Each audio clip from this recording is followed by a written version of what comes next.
이렇게 봄을 맞이했는데 우리 부활의 의미를 이렇게 좀 한 주만 새기는 것이 아니라 우리가 좀 몇 주 동안 도대체 부활의 의미가 무엇인지 한번 새겨봤으면 합니다. 오늘 본문을 보려고 하는데요.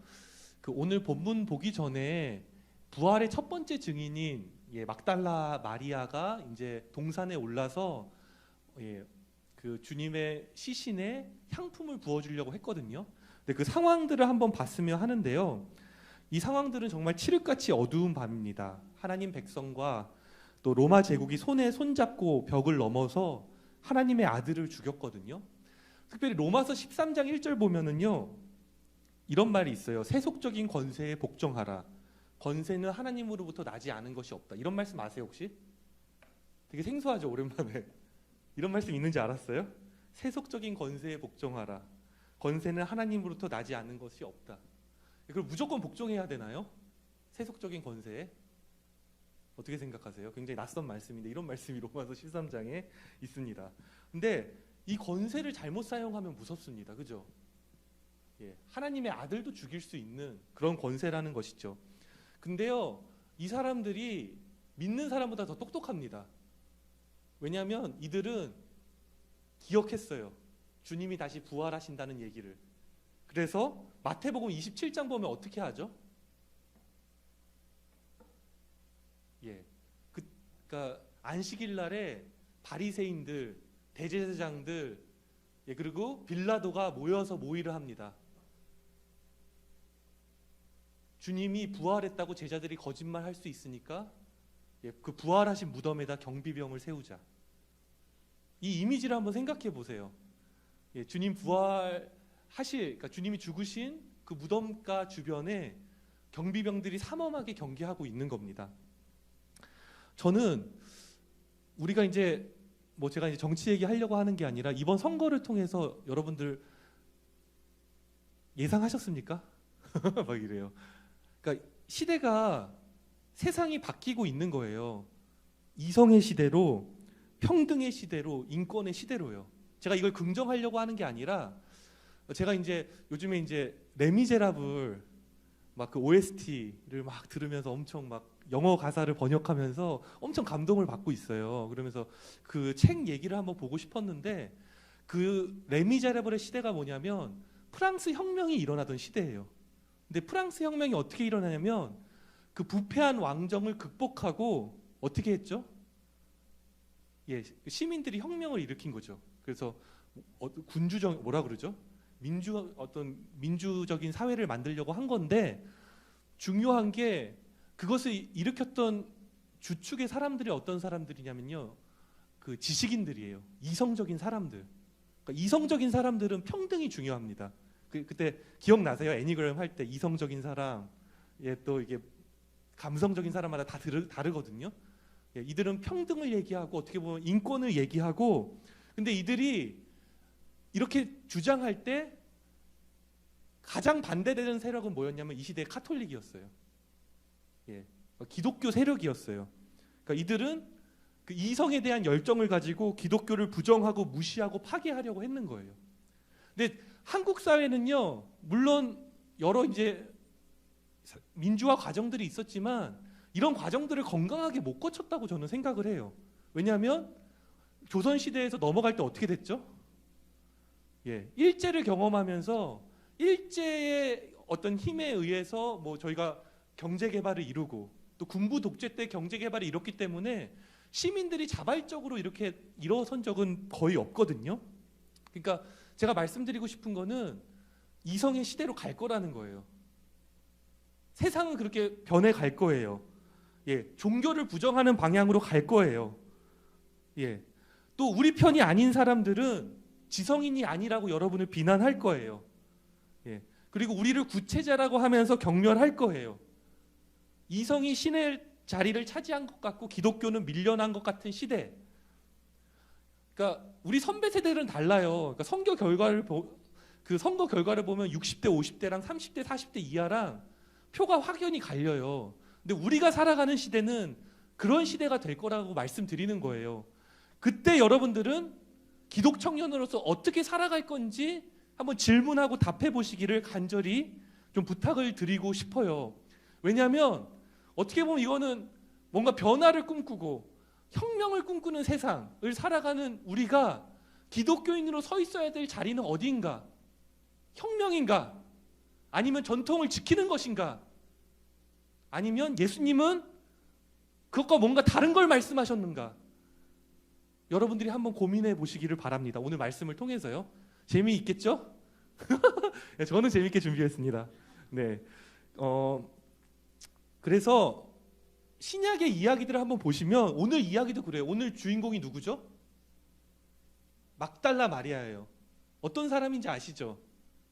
7 귀신 들렸던 막달라 마리아. 7 귀신 들려서 짐승처럼 살았던 여인. 신약의 이야기에는 이런 여인들이 많아요. 창녀들, 세리들, 이름도 없는 사마리아 여인들. 오늘은 이 여인이 주인공인데요. 오늘은 제가 도망자라는 드라마 혹시 기억하세요?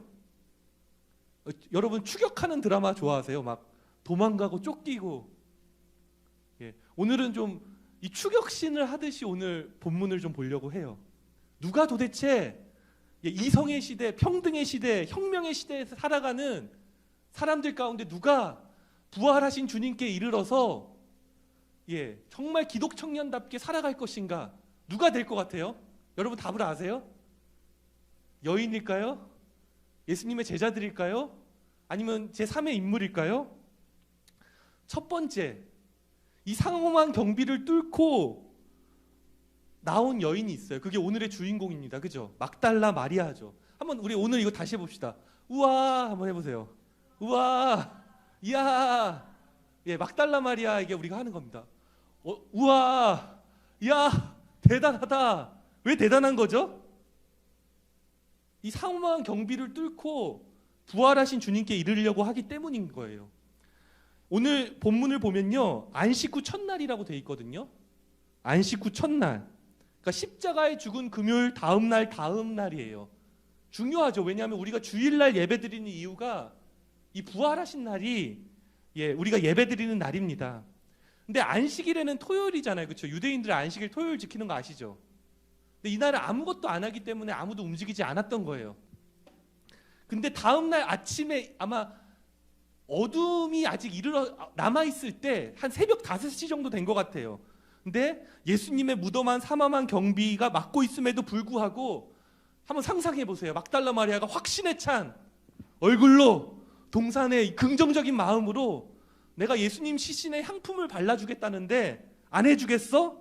라고 올라간 거예요. 근데 어떤 상황이 벌어지죠?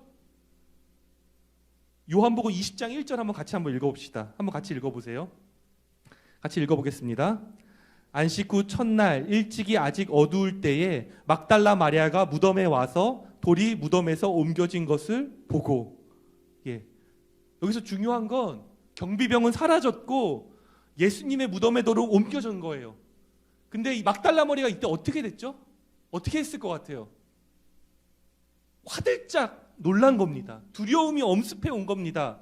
그러니까요, 이걸 자세한 걸 확인할 겨를도 없이 허둥지둥 급한 발걸음을 어디로 가는 걸 볼 수가 있죠? 누구한테 갑니까? 보시면은 제자들에게 가잖아요. 그죠? 2절에 보면은 제자들에게 가는데 표현이 재밌어요. 베드로와 뭐라고 돼 있어요? 예수께서 사랑하시던 그 다른 제자. 누굴까요? 예수께서 사랑하신 그 다른 제자는요? 이 요한복음의 저자인 사도 요한을 얘기한 겁니다. 자신을 알만하게 이렇게 표현한 거거든요. 그러니까 베드로와 요한한테 당시대 가장 유명한 사도, 이 제자 중에 리더십인 사람들에게 간 겁니다. 여기서 전 좀 아쉽더라고요. 이 여인이 두 제자에게 예수님의 시신이 도난당했다고 하는데 아쉽습니다. 이 여인이 부활의 증인이 되어서 그 영광을 차지할 수 있었는데 차지하지 못하고 그 영광을 지금 넘겨주는 걸 볼 수가 있습니다. 베드로와 요한은 어떻게 반응했을까요? 이 소식을 듣고 어떻게 반응했을 것 같아요? 여러분? 달려갔죠. 이 두 사람이 부활의 첫 번째 증인이 되는 영광을 누릴 수 있지 않을까? 그래도 가장 위대한 사도 아닙니까? 그래서 우리를 실망시키지 않아요. 이들이 베드로와 요한이 앞서거니 뒤서거니 하면서 예수님 무덤으로 달려가고 그 여인은 뒤를 따라간 것 같아요. 근데 누가 먼저 이르게 되죠? 누가 먼저 이르죠? 아마 사도 요한이 젊었던 것 같아요. 날렵하고 빨랐어요. 근데 사도 요한은 좀 감성적인 사람이에요. 요한복음을 읽어봐도 그렇지만 섬세하고 막 요한복음에 한 장이 막 60절 정도 돼 있어요. 엄청 디테일한 사람이에요.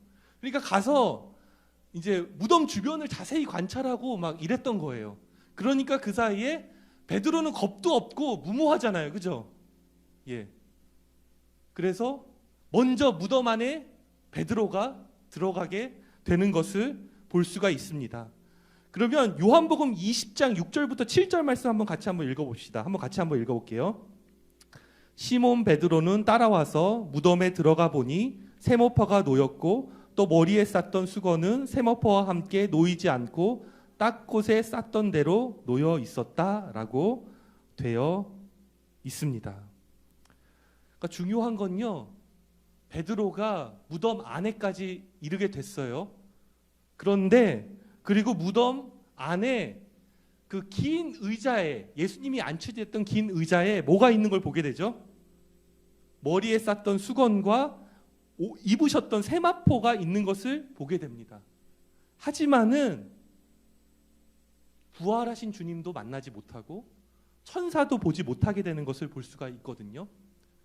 저는 좀 아쉽습니다. 오늘 본문을 보면요, 이들은 9절 10절에서 끈이 떨어진 연처럼 절망하면서 뚜벅뚜벅 돌아갔다고 얘기하고 있습니다. 그러니까 우리가 어떻게 하면 부활의 주님에까지 이를 수 있을까라고 할 때 아마 이 베드로는요, 은혜보다는 과거의 실패에 대한 자책감이 컸을 겁니다. 한번 생각해 보세요.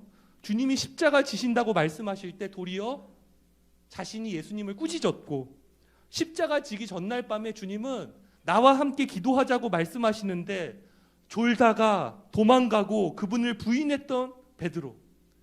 그러니까 지금 이따가 이 막달라 마리아하고 비교해 보려고 하는데요, 그 중력과 은혜가 있잖아요.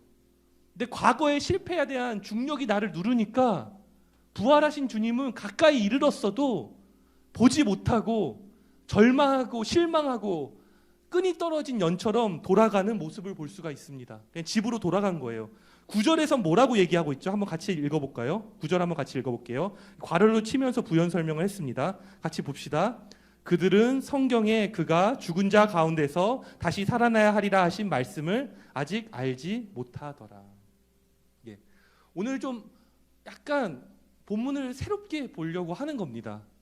그러니까 제가요, 항상 성경 읽을 때 보니까 심판자와 같이 본문을 많이 볼 때가 있더라고요. 그러니까 도리어 내가 예수 믿는 양 본문을 읽을 때도 많이 있고, 아니면 당연히 의뢰 이 여인이 부활을 믿고 달려들었겠지라고 생각하고 본문을 읽고, 나는 절대로 이 실패한 제자들과 같지 않을 거라고 본문을 읽고, 근데 그렇게 되면 본문에 진짜로 참여할 수가 없어요. 이 본문이 얘기하고 있는 것을 우리가 전혀 공감할 수 없고 느낄 수 없다는 것. 그러니까 하나님 나라를 누가 보느냐? 심령이 가난한 자가 보는데, 우리가 철저하게 낮아지고 깎이고 깨져서 정말 내가 죄인이고 연약한 자이고 내가 주님이 없으면 한순간도 살 수 없는 자라고 느끼지 않고서는 이 부활이 그냥 믿는다고 믿어지는 게 아니라 진정으로 이것이 나의 사건으로 받아들이려면은 여러분들이 이렇게 좀 돌고 도셔야 된다고 저는 말씀을 드리고 싶어요. 당연한 답처럼 오늘 주님 부활하셨다 라고 얘기하지만 우리는 부활절 말고는 부활 찬양을 부르지 않아요. 날마다 부활절인데 우리는 그 부활을 몰라요. 나는 부활이요 생명이니 나를 믿는 자는 죽어도 살겠고 살아서 나를 믿는 자는 영원히 죽지 아니라, 이 말씀이 나의 현실이 되지 않는데, 이렇게 교회를 비난하는 세상에서 우리가 할 수 있는 건 뭐겠습니까? 같이 비난하는 거, 그냥 교회 안에서 우리끼리 작당 모의하는 거, 편 나누고 가르는 거, 이거 말고는, 그런데 더 슬픈 일은 뭡니까? 계속 우리의 형제들은 떠나는 겁니다. 우리 형제들은 지치고 힘을 잃고 은사가 실종되고 다 떠나는 거예요. 오늘 부활의 주님이 우리와 함께 하시는 줄로 믿습니다. 그러면서 우리가 좀 희망을 가지고 볼 필요가 있습니다. 이제 여인에게 다시 한번 부활의 영광을 차지할 기회가 오게 되거든요. 근데 11절에요. 여러분들 여러 성경을 보면 좋아요. 새 번역을 보면요. 앞에 접속사가 있어요. 네라는 접속사가. 원어로는. 그런데 그러나 여러분 어떻게 하겠습니까? 그 부활의 빈 무덤에요. 권위 있고 존경받고 유명한 제자들이 목사님이 말을 하는 거예요. 이거 그냥 빈 무덤이다 라고 하면 여러분 어떻게 하겠습니까? 그냥 같이 돌아가지 않겠어요, 여러분들? 그 말을 그냥 받아들이지 않겠어요? 근데 여인은 중요한 건 서서 울었다는 겁니다. 서서 울었다는 거. 그러니까 저는 어떤 느낌을 받냐면 서서 울었다는 것에 대해서 여인이 우리 보통 울 때 앉아서 울잖아요. 막 통곡하면서. 근데 서서 우는 거예요. 왜냐? 그러니까 고민됐던 거예요. 갈까 말까 갈까 말까. 근데 갈 수 없었던 거예요. 그리고 아무것도 할 수 없으니까 어떻게 한 겁니까? 그냥 눈물이 복받쳐서 눈물을 흘리게 된 겁니다. 이해 가시죠? 서서 울었다는 의미. 왜 그렇게 할 수 있었을까? 왜 그곳에 머물 수 있었을까? 저는 누가복음 8장 2절에 그녀가 7 귀신 나간 자 막달라 마리아라는 그 소개에서 알 수 있다고 생각합니다. 과거의 실패에 대한 자책감으로 집으로 돌아간 베드로와 다르게 여인에게는 과거의 은총과 변화의 경험이 더 크게 다가왔기 때문에 그 자리에 있을 수 있었습니다. 7 귀신이 들려 사람들에게 손가락질 당하고 짐승처럼 살았던 비천한 삶에 그녀에게 그녀의 이름을 부르며 다가왔던 예수님의 사랑을 그녀는 기억했던 것입니다.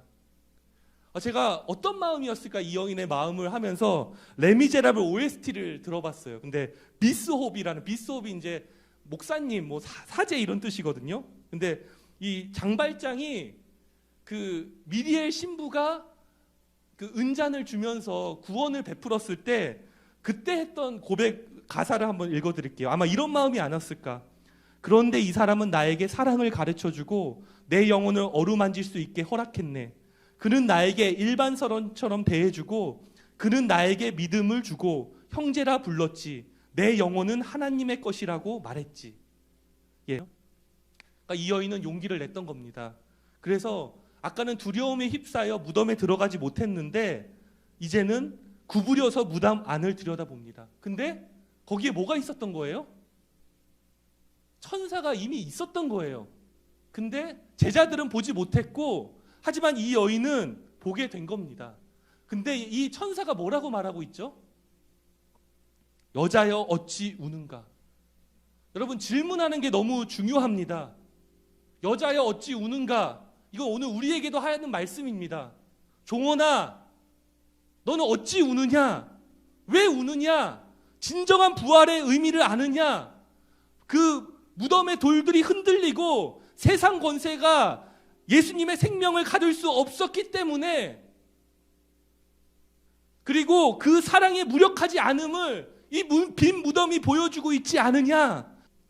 근데 중요한 건요, 그렇게 해서 뒤를 돌아봤더니 거기 누가 계셨습니까?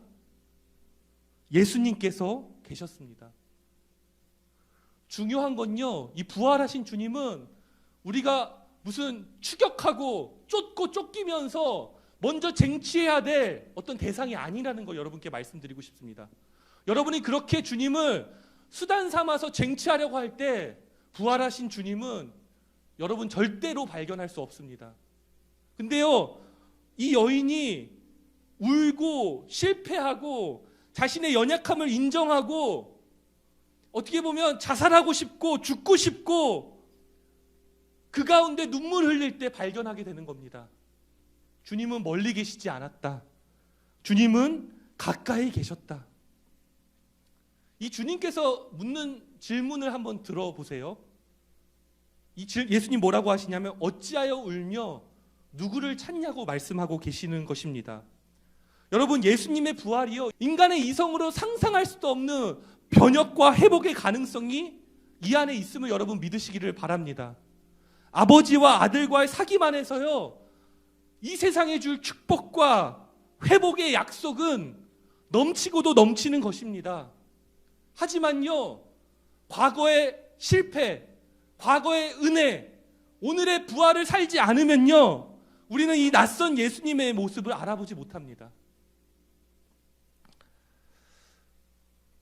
어떻게 하면 부활하신 주님을 다시 발견할 수 있을까라고 할 때요, 오늘 본문에서 16절 말씀 한번 읽어보고 싶습니다. 같이 한번 읽어봅시다. 예수께서 마리아야 하시거늘 마리아가 돌이켜 히브리 말로 라보니 하니 이는 선생님이라 말이라. 예. 여러분들이요, 낯선 주님의 음성에 한번 귀 기울여 보시기를 간절히 바랍니다. 그분이 말씀하시는 건요, 우리의 이름을 부르는 거예요. 요한복음 10장 3절에 뭐라고 얘기하고 있죠? 나는 선한 목자인데 내가 양들의 한 사람 하나하나 그 이름을 불러서 내가 나오게 한다라고 이야기하고 있습니다. 특별히요, 여기서는요, 여러분들이 한번 억양을 한번 생각해 보시면 좋겠어요. 주님이 여러분을 부르실 때 어떤 억양으로 부르실까요? 그냥 뭐 마리아야? 뭐 이렇게 대충 부르실까요? 어떤 마음으로 부르실지. 저는 그래요. 여러분들이 진짜 나중에 부모가 돼보면 좋을 것 같아요. 네? 그전에는 잘 모를 수도 있을 것 같아요. 그러니까 이사야 43장 보면요, 그분은 우리의 창조주세요. 여러분을 모태에 짓기 전부터 계획하시고 여러분의 그 눈동자 하나 잔기 하나 그분이 손수 만드셨어요. 그러면서 뭐라고 했냐면 그분은 우리의 조성자기도 하세요. 조성자라는 게 뭐냐면 토기장이가 그 토기를 빚을 때, 그러니까 여러분의 인생이요, 막 굴곡치고 때로는 어려움이 있고 또 기쁨이 있고 이렇지만 주님께서 우리의 인생을 빚어가시는 그분이세요. 근데 그분이 우리에게 말씀하시는 거예요. 마리아야 라고 다정한 음성으로 또 깊은 신뢰로 그분이 다 아세요. 우리의 약함, 실수, 깨어짐. 근데 중요한 건 우리의 약함이 아니에요. 그분이 변함없이 신실하게 우리를 사랑하시는 그 깊이로 우리의 이름을 부르시는 그 음성을 들을 때에만 우리가 진정한 부활의 삶을 살게 되는 줄로 믿습니다. 근데요, 그 응답도 너무나 멋있습니다. 여러분, 저는 믿어요. 주님을 만나는 거 어려운 게 아니에요. 막 율법을 하고 뭐 많은 걸 해가지고 그걸 통해서 내가 얻는 게 아니에요. 여러분, 존재 자체를 주님이 사랑하시는데 여러분들이 빈 무덤가에서 주님을 만나기를 간절히 원해요. 그냥 그분의 그 음성 곁에 머물기를 원해요. 신앙은 그렇게 단순한 것인데 주님은 우리 곁에 그렇게 있으신데 우리는 멀리 멀리 돌아서 주님을 결국에 만나고 마는 연약한 인간이에요. 그 예루살렘에 여러분 한번 순례 가보시면 좋겠어요. 저는 혼자 이제 반향을 메고 갔었는데 재밌는 게 예수님의 무덤이 2개가 있어요. 하나는 예루살렘 성 안에 있고 성묘교회라고, 두 번째는 예루살렘 성 밖에 있어요. 정원 무덤이라고. 근데 사람들은 그 예루살렘 성 안에 화려한 그 성묘교회 그 무덤에서 주님을 만나기를 원해요. 근데 막상 그 비아 돌로로사라는 고난의 길을 걷다 보면 수많은 장사치들, 이 막 물건을 사라고 하고 정신이 없고 막 사람들에 떠밀려서 그 화려한 성전에 주님이 어디 계시나 라는 질문을 던질 수밖에 없어요. 근데 두 번째 빈 무덤이 있는데 그거는 그 다메섹이라는 예루살렘 성에 여러 문이 있거든요. 다메섹이라는 문에서 한 5분 정도 가면 있어요. 근데 그 빈무덤은 너무나 초라하고 볼품이 없기 때문에 그 잘 찾기도 어려워요. 솔직히 저는 못 찾았어요.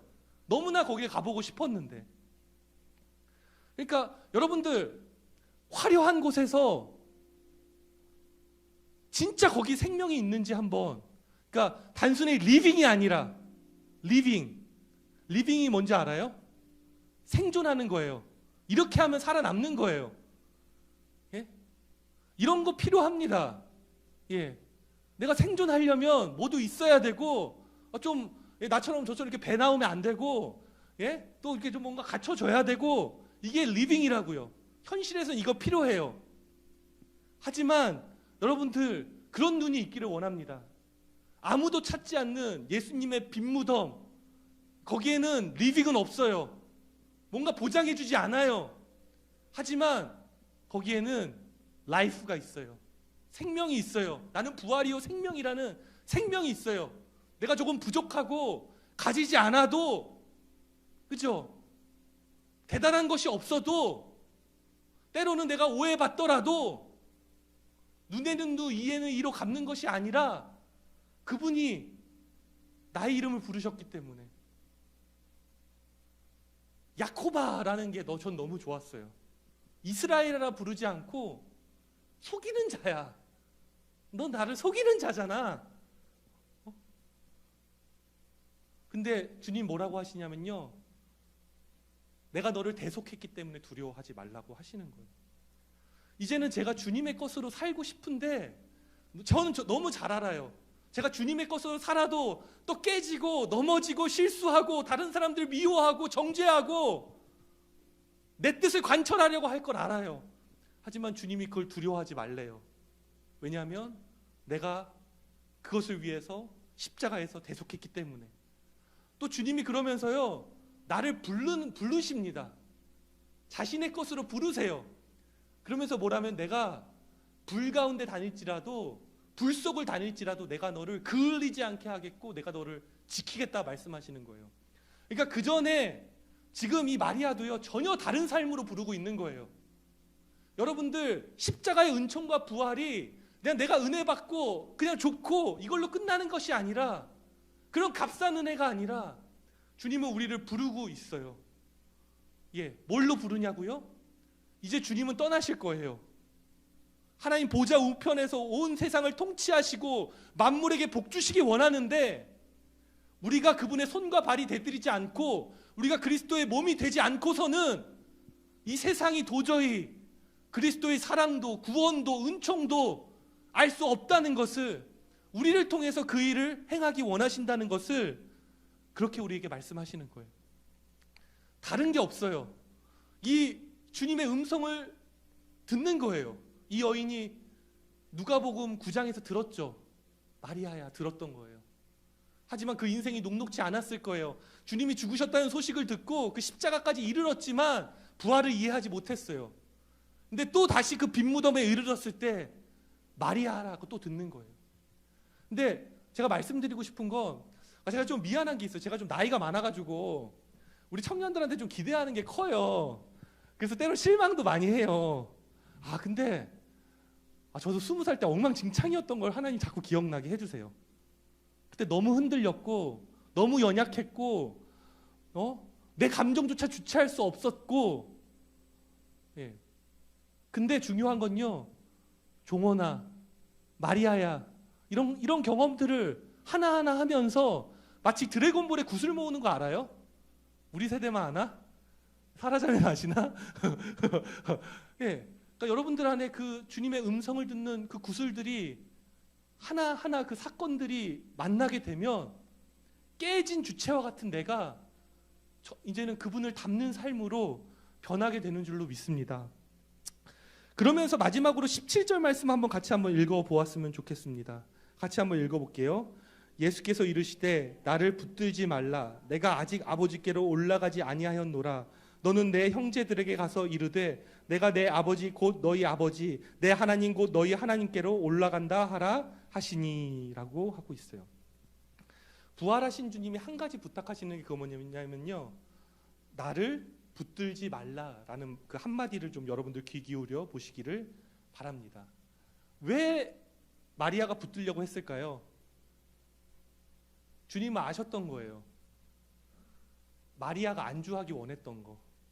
이렇게 어렵게 새롭게 날마다 부활하신 주님과 동행하는 삶을 살기보다는 그 과거의 은혜에 또 머물면서 살고 싶었던 거예요. 그 죽은 시신에 얼마나 멋있어요. 그 죽은 시신에다가 내 향유를 한번 갖다 팍 부어버리면 기억 안 나요? 예수님 죽기 전에 향유 부은 여인이 막 부었더니 예수님이 와, 이거 복음이 전해지는 데마다 다 기억 나면 좋겠다. 나도 좀 그렇게 주님 알아주면 좋겠어요. 이럴 수 있는 거잖아요. 한번 이렇게 싹 부어버리면 일상을 매일매일 사는 게 아니라 그런 삶 여러분 다 원하시잖아요. 근데 주님은 뭐라고 말씀하시냐면 아니야, 나는 그 향유를 원하는 게 아니야. 그 향유를 붓는 너를 원하는 거야. 이번에 제가 어떤 분의 얘기를 들었는데, 신방하면서 얘기를 들었는데 이런 얘기를 하더라고요. 자기가 어떤 하나님의 이미지를 줬냐면 하나님이 자기를 끝까지 사랑하신다고 했대요. 그러면서 어떤 이미지를 줬냐면 이 남자 여자가 벤치에 앉아 있는데 그 여자가 계속 그 남자에게 꽃다발을 줬대요. 꽃다발을 주고 또 사랑해서 꽃다발을 주고 꽃다발을 주고. 근데 꽃다발을 매일매일 줬더니 남자가 실망하는 것 같았대요. 그래서 왜 그런지 물어보니까 그가 얘기하는 게 나는 너를 알기 원하고 너와 함께 하기 원하고 너가 나에게로 왔으면 좋겠다. 그 선물보다 너 자체가 선물이라는 그런 이야기를 들려줬다고 하는데요. 주님께서 그렇게 우리와 일상의 매일의 삶을 우리가 부활을 믿으면 부활의 삶을 살지 않겠습니까? 근데 그러면서 부탁한 게 뭐냐면요, 대단한 게 아니에요. 아버지께로 예수님은 떠나지만 이제 누구를 부탁하냐면 형제들을 부탁해요. 이 주님의 십자가 죽음 때문에 절망하고 실망하고, 근데 정말 어렵습니다. 실망한 형제들을 일으키는 것, 그것은 단단한 안반처럼 생긴 그 큰 돌멩이를 작은 구멍도 내기 어려워서 절절 매는 것과 같은 그런 일인데요. 주님이 말씀하시는 건 뭐냐면 기도로 무기 삼으면 원수는 무너지리. 그래서 세 가지를 놓고 좀 기도하시면 좋겠습니다. 세 부류의 사람들. 첫 번째는 저는 사역하는 지체들을 위해서 기도해 주시면 좋겠습니다. 우리 사역 안 하는 지체 있나요, 여기? 알렐루야. 우리 사역 공동체입니다. 그죠? 사역 안 하는 사람이 없습니다. 근데 정말 해가 거듭할수록요, 식지 않는 열심을 가지고 사역해 나갈 수 있는 용기와 담대함을 주시도록 기도해 주시기 바랍니다. 청년들에게 주어진 은사들이 있는데 힘을 잃어가는 모습들, 또 그 영을 소멸하는 모습들, 이런 재앙이 우리에게 닥치지 않도록 우리가 섬길수록 승리의 삶을 영위하고 심령과 입술에 감사와 기쁨이 늘 넘치기를 기도해 주시기를 바랍니다. 두 번째는 말씀 전하는 자들을 위해서 기도해 주시기를 바랍니다. 말씀을 올바르고 바르게 전하는 것, 책임이 따르면서 큰 시험이 있습니다. 조금만 잘하면 교만하고 형편없이 실패하면 낙심하고 시험이 다가옵니다. 정말 설교하는 자들이 더 낮아져서 기도를 쉬는 죄를 범하지 않고 하나님의 양무리들을 용기 있게 돌볼 수 있도록 기도해 주시기 바랍니다. 마지막으로는 회심하지 않는 사람들을 위해서 기도해 주시기를 바랍니다. 대부분 신자들은 영적 각성을 보기를 원합니다. 영혼이 회복되고 구원받고 이것이 우리의 갈망입니다. 근데 중요한 건 도화선 놓고 싶어하는 사람들 많아요. 그냥 큰 집회에서 막 사람들이 막 그 감정을 막 격양시켜서 우아해서, 그것도 필요해요. 저는 하여튼 수련회 하면 빵빵하게 하고 싶어요, 다음에도. 근데 거기서 하나님이 거기만 계시다고 착각하면 안 됩니다. 그 집회 장소에만. 우리의 일상 가운데도 계시고 일상에서 한 사람을 회복하는 건요, 단단한 안반에 구멍을 뚫듯 숙련된 일꾼이 필요하다는 것. 날마다 끊임없이 기도하면서 정말 그들의 회복을 위해 기도할 수 있는 그러한 사람들이 우리에게 필요하다는 것. 성령이 우리를 도우십니다. 이렇게 성령을 구하시고 성령에서 깊은 하나님의 마음을 주셔서 우리가 우리 자신의 그 중력을 넘어서고 또 이 공동체를 누르고 있는 그 암벽들을 뚫고 우리의 세대가 새로운 하나님의 역사를 바라보는 세대가 되기를 주님의 이름으로 간절히 축원합니다. 아멘. 제가 오늘은 좀 제가 기도하고 같이 설교는 마무리하겠습니다. 반주만 조금 해주시겠어요? 하나님, 간절히 기도하고 간구합니다. 우리가 부활의 주님께 이르기 위해서 쫓고 추격하고 열심히 달려왔습니다. 또 주님께 내가 더 값진 향유를 붓겠다고 고백하였습니다. 주님은 그런 우리를 기뻐하십니다. 우리도 그것을 은혜 때문에 그렇게 한 것입니다.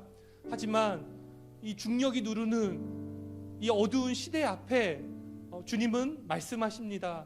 내 부인 무덤가에 오라고, 또 그곳에 와서 서서 나와 함께 울라고. 주님은 우리에게 이름을 부르십니다. 낯선 주님, 낯선 그 음성, 그것이 오늘 이 시간 마음에 새겨지기를 원합니다. 그 신실하고 깊은 사랑 안에 머물러서 우리의 존재가 새롭게 될 때 주님께서 말씀하십니다. 나를 붙들지 말고 나의 형제에게 가라고. 우리 공동체에게 암벽과 같은 많은 벽들이 있습니다. 하지만 믿습니다. 그리스도께서 그 모든 장벽을 허무시고 우리에게 평화를 주셨습니다. 정말 그것이 때로는 더딜 수도 있지만 우리가 서로를 위해 기도하는 그 일들을 시작하며 하나님 나라를 꿈꾸게 하여 주시옵소서. 사역하는 모든 지체들, 아버지 하나님, 그 성령이 고갈되지 않게 하시고 은혜가 소멸되지 않게 하시고 날마다 심령 안에 주님의 그 부활의 기쁨과 소망이 넘치도록 도와주시옵소서. 말씀을 전하는 사역자들, 말씀을 가르치는 정말 교사들과 셀리더 가운데도 정말 주님 앞에 날마다 배우며 훈련하며 부활하신 주님과 살며 정말 참된 부활의 증인으로 서는 오늘 이 하루가 될 수 있도록 주님, 오늘부터 새로운 날이 되도록 우리를 붙들어 주시옵소서. 마지막으로 회심하지 않는 많은 지체들을 위하여 기도합니다. 잘 되지 않아서 우리가 얼마나 결심하고 결심했지만 포기했는지 모릅니다. 하지만 포기하시는 주님 앞에서 우리가 암벽을 뚫듯 날마다 그들을 위해 기도할 수 있도록 도와주시옵소서. 그래서 주님께서 우리 밖에 양무리들을 찾는 그 무리들과 함께 정말 아름다운 주님의 공동체, 세상의 희망이 도는 공동체로 이 나눔의 청년부를 붙잡아 주시기를 간절히 기도합니다. 주님 감사합니다.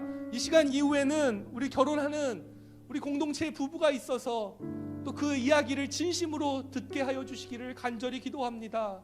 또 그들을 축복하였고 정말 그들이 하나님 나라가 되도록 기도할 수 있도록 주님 역사하여 주시옵소서. 우리 가운데 함께 하시는 주님을 찬양하며 예수님의 이름으로 기도드렸습니다. 아멘.